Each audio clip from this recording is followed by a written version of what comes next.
சிங்க வேடம் போட்ட கழுதை. ஓரழகான காட்டில் ஒரு கழுதை வாழ்ந்தது. அது மிகவும் மெலிந்து போய் உணவு தேடி அலைந்து கொண்டிருந்தது. அந்த காட்டில் இருந்த மற்ற விலங்குகள் எல்லாம் இந்த கழுதையை மதிப்பதே இல்லை. ஒரு நாள் அந்த கழுதை காட்டிற்குள் சுற்றித் திரியும் போது ஒரு மரத்தடியில் ஒரு சிங்கத்தின் தோல் கிடப்பதை பார்த்தது. அதை பார்த்ததும் கழுதைக்கு ஒரு யோசனை தோன்றியது.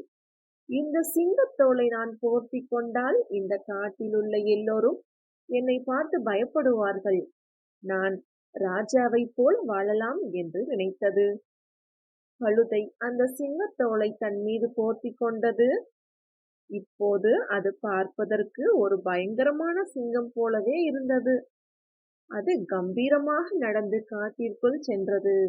அதை பார்த்த முயல்கள், மான்கள் மற்றும் குரங்குகள் எல்லாம், ஐயோ, புதிய சிங்கம் வருகிறது என்று பயந்து ஓடியது.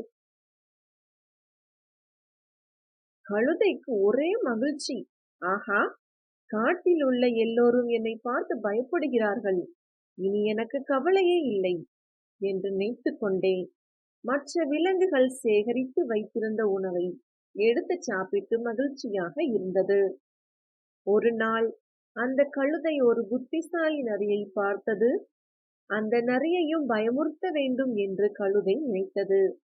நரியின் முன்னால் சென்று கம்பீரமாக நின்றது. நரி முதலில் பயந்தது போல நடித்தாலும் அதற்கு ஒரு சந்தேகம் வந்தது. இந்த சிங்கத்தின் நடை உடை எல்லாம் விசித்திரமாக இருக்கிறதே என்று உற்று பார்த்தது. கழுதை நரியை பயமுறுத்த நினைத்து சிங்கத்தைப் போல கர்ஜிக்க நினைத்தது. ஆனால் வாயை திறந்ததும் சிங்கத்தின் கர்ஜனை வரவில்லை. கீ கா கீ கா என்ற கழுதையின் சொந்த குரல்தான் வெளியே வந்தது. அந்த சத்தத்தை கேட்டதும் நரிக்கு உண்மை புரிந்து விட்டது.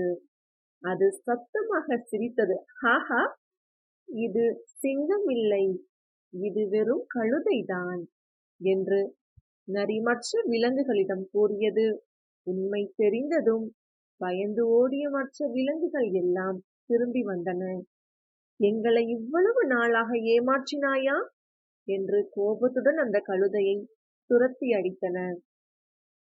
இந்த கதையின் நீதி, எந்த சூழ்நிலையிலும் சொந்த அடையாளத்தை இழக்காதே. பிறர் பயப்படுவதற்காக போடும் வேஷம் இறுதியில் ஆபத்தையே தரும்.